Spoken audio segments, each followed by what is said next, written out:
Let's start by implementing entire async action logic which we have seen in PPT.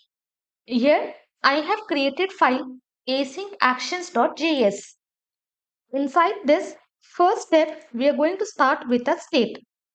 Below this I will write const initial state which will be having three properties. Initial state, first property is loading flag. Initially I will give the value as false. Separate by comma. Second is our products. Initially, we do not have any data, so I will give empty array. Then finally, I will give error. Initially, I will not be having any error, so here I will write false. So this is my initial state of my application. Second, I have to start with my action. For that, first, I'm just going to create constant. Here I will write const. I will give action type as fetch request, which will be equal to string value fetch request. Come down, const second one fetch success is equal to string value fetch success. Copy and paste. Below this const, then I am having fetch error is equal to string value of this variable. Okay, successfully I have created three action type. Now I have to create action, but in Redux world, instead of creating action, we are going to start creating action creator. And this action creator will be returning action. So below this, I will write action. I will write here function. For this fetch request, I will write the function name as fetch request. And inside this, I will write return. And what it has to return? It has to return action. An action is simply an object which will be having type property. And inside this, I will be passing fetch request as its type. So this is my first action creator which will be returning this fetch request action. Second, I have to create for fetch success. I will copy the same thing. Below this, I will be pasting. Remove this entire thing. Instead, I will write fetch success.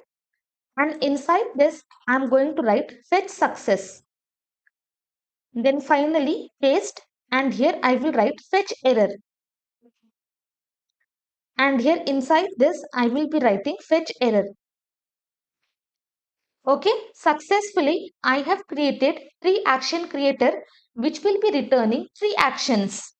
And if you remember in PPT, we have seen if we have successfully fetched the data, whatever data we are getting from API, that data we have to store inside this products property. So inside this fetch success, I will be passing my parameter as products, which is nothing but my actual data which we are going to access from API. Once I am having this data, inside this payload, I will just pass that data. I will write here products. Okay, simple enough. Once I have fetched the data from API, that data I am just accessing, and inside this action, as an extra information, inside this payload property, I am just passing this products data. So this is how we can pass multiple properties inside action. Now, second step, we are going to work on reducers. Here I will write reducer, const reducer. Reducer will be taking current state and action as its argument. And whatever current state I am having, I just have to assign as default parameter. Inside this, I have to check for each action type. So here I will be writing switch, and inside this I will pass the expression as action.type. Now in total, I am having three action type. So here I will be writing three cases. Case 1, I will copy this fetch request, paste it here. It will be returning something. Here I will write object. Again I will come down. I will write case. Then I am having fetch success. Below this, I will write return. Again, it will be returning next updated object. Again, case fetch error. Again, here I will write return empty object. And finally, I am going to write default state. If no action type is selected, simply I have to return my state. As of now, I hope everything is fine. Now here, inside this fetch request, what I will do, initially, I'm just going to copy my entire state. Do not forget to copy the entire state. Why? Because React is pure function and we are working with immutable object. We should not be changing our object. So that is the reason first we are just copying our entire state. And once my data is being fetched, here I have to set my loading to true. Okay, simple enough. Initially, my loading is false. Once my data is being fetched, I just have to set my loading to true. So in this case, if you're having loading component in your application, once this loading becomes true, you can easily display that loading component to user. Then second, we are having fetch success. Here, inside this, you do not have to change error and also you do not have to assign any property to products. Why? Because simply we have copied entire object and inside that we are only changing our loading property. Now here, once my data is fetched, what I have to do? First, I will copy my entire state. Now initially my loading is set to true. What I have to do? I just have to set my loading to false. Why false? Because once my data is fetched, I do not want to display any spinner to user. Instead, whatever data I got from API, that data I have to access. So here I will be writing products. Now where is my product? I will come here to action creator. Inside this action, we are having this payload, and inside that payload, we are having our entire API data. So here I will write action.payload. So from this payload, I am just accessing my products data. So inside this fetch success, I have changed loading property and also I have updated my products. Once my data is fed successfully, that data I am passing inside this products property.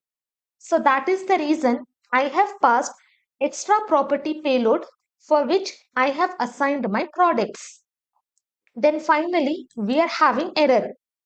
So initially, my data will be fetched.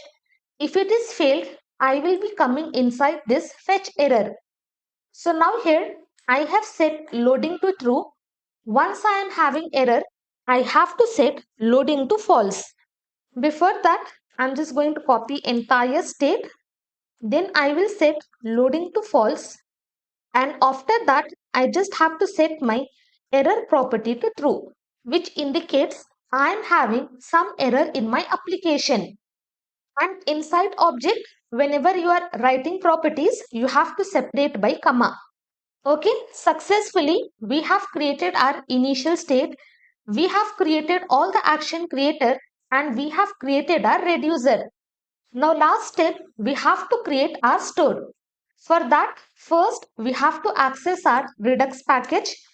I will write here const. Inside this, I will write Redux require. Inside this, I will be passing my package name, that is Redux. From Redux package, I will be accessing create store method. Const create store is equal to, from this Redux package, I will access this create store. As I mentioned earlier, this is deprecated, but still for learning purpose, it is still valid. Now I will come down. I will write here creating store. Below this, I will be creating one variable const. I will give the variable name as store and inside this, I will pass create store and inside this create store, I will be passing reducer function as its parameter. Here I will write reducer. Okay, that's it. This is how we are going to create our initial state, action creator, reducer and store.